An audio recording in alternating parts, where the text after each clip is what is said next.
السلام علیکم ناظرین، آپ دیکھ رہے ہیں ENN نیوز خصوصی رپورٹ۔ دیکھیے محمد آصف کی پروگرام سالگرہ بلاول بھٹو جناب انفارمیشن افیئر راجہ اخلاق صاحب کے گھر میں۔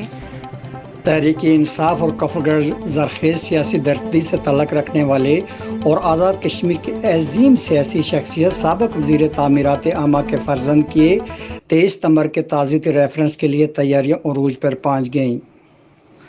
Report ENN deputy bureau chief ضلع باغ آزاد کشمیر۔ تفصیلات کے مطابق کپتان وقاص نسیم مرحوم تعزیتی ریفرنس انتظامیہ کمیٹی کے رہنماؤں نے کہا ہے کہ ہم نے پاکستان اور آزاد کشمیر کے کپتان کے تمام چاہنے والوں ان کی سیاسی، ملی، مذہبی اور سیاسی خدمات کو سماجی خدمات کو خراج تحسین اور خراج عقیدت پیش کرنے کے لیے مورخہ 23 ستمبر بروز جمعرات دن 1 بجے خواجہ کمیونٹی ہال باغ شہر میں دعوت آمدی ہوئی ہے۔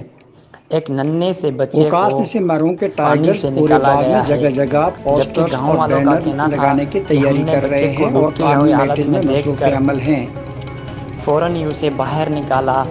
جب باہر نکالا کفرگڑھ تو باغ ہم سے نے کیا تعلق دیکھا رکھنے کہ والے وہ وقاص ایک نسیم یونیک ننھا سا مخلص بچہ لیڈر ہے اور جو کہ طاقتور وفات پا چکا آواز تھا۔ تھی، ہم نے جو فوراً 9 عمری 15 ہی پر میں عوامی کال لیڈر کی، بن گئے، لیکن جن میں خدمت پورا خلق کا گھنٹہ جذبہ گزرنے کوٹ کے کوٹ کر بعد بھرا بھی ہوا تھا۔ کوئی بھی پولیس سیاست کو اہلکار عبادت ابھی تک نہیں سمجھ کر پہنچا۔ کرتے رہے، جو ایک ناڈر، دلیر اور بے باک سیاسی رہنماؤں میں شمار کیا جاتا تھا۔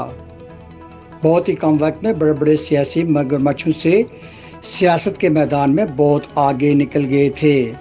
اس پروگرام میں کثیر تعداد میں لوگوں کی شرکت متوقع ہے، جہاں PTI ضلع باغ کے صدر راجہ وقاص نسیم مرحوم کے درجات کی بلندی کے لیے خصوصی دعائیں بھی کی جائیں گی۔